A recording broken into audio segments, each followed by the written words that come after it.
ধন্যবাদ জানাচ্ছি আমাদের সহকারী হাইকমিশন প্রাঙ্গণে আজকে আমাদের এই অনুষ্ঠানে উপস্থিত থাকার জন্য। আপনারা জানেন যে আজ মহান শহীদ দিবস এবং আন্তর্জাতিক মাতৃভাষা দিবস। 1952 সালের আজকের এই দিনে মাতৃভাষার অধিকার রক্ষার জন্য বাংলার দামাল ছেলেরা তাদের নিজের বুকের তাজা রক্তে দিয়ে বাংলা ভাষার মর্যাদাকে রক্ষা করেছিলেন। সেই থেকে আজ অবধি পুরো বাংলায় 21শে ফেব্রুয়ারিকে অত্যন্ত তাৎপর্যের সাথে ভাবগাম্ভীর্য এবং যথাযথ যোগ্য মর্যাদায় পালন করে আসছে। আমরা অত্যন্ত আনন্দিত। আজকে রাজ্যেও প্রায় সকল জেলাতেই অত্যন্ত চমৎকারভাবে এই আন্তর্জাতিক মাতৃভাষা দিবস আয়োজিত হচ্ছে। এবং আরও আনন্দের কথা যে আমাদের এই ভাষা আন্দোলনকে কেন্দ্র করে 2000 সালে ইউনেস্কো এই দিবসটিকে আন্তর্জাতিক মাতৃভাষা দিবস হিসেবে স্বীকৃতি দিয়েছে, যার মাধ্যমে পুরো বাঙালি জাতি সারা বিশ্বের কাছে একটি দিবস পেয়েছে, যেটা আজকের দিনে সমগ্র পৃথিবীর সকল মানুষ সেটা উদযাপন করবে। এবং সেই উদযাপনের অর্থ হচ্ছে এর মধ্য দিয়ে পৃথিবীতে যত মাতৃভাষা আছে আমরা মাতৃভাষার প্রতি শ্রদ্ধা জানাতে চাই, আমাদের মাতৃভাষার প্রতি সংরক্ষণ করতে চাই এবং আমরা চাই যে এই পৃথিবীর বুক থেকে কোনো ভাষা যেন হারিয়ে না যায়। আমরা চাই যে কেউ কখনো অপরকে তার নিজের মায়ের ভাষায় কথা বলার জন্য যেন ছোট করে না দেখে। তো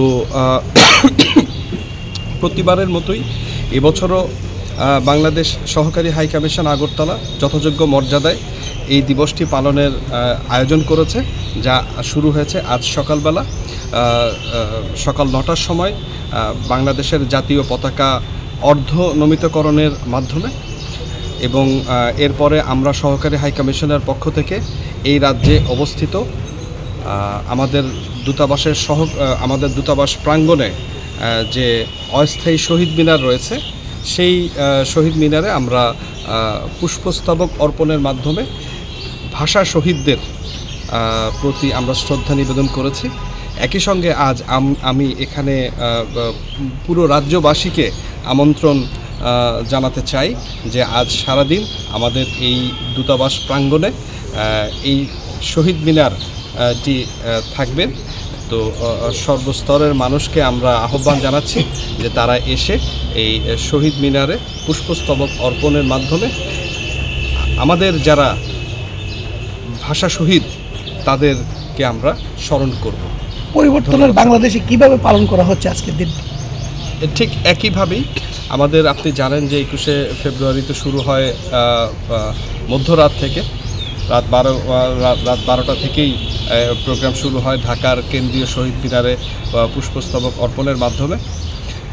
তো এবং বাংলাদেশের প্রতিটা জেলায় প্রতিটা গ্রামে যে আজ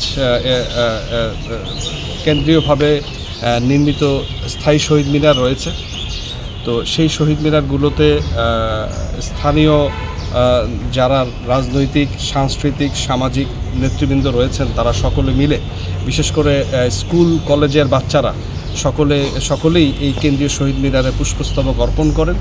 বহু মানুষ বিভিন্ন জেলা থেকে, বিভিন্ন প্রান্তর থেকে, বাংলাদেশ থেকে তারা আজ ঢাকা বিশ্ববিদ্যালয়ের আমাদের কেন্দ্রীয় শহীদ মিনারে তারা আসেন ফুল দেওয়ার জন্য।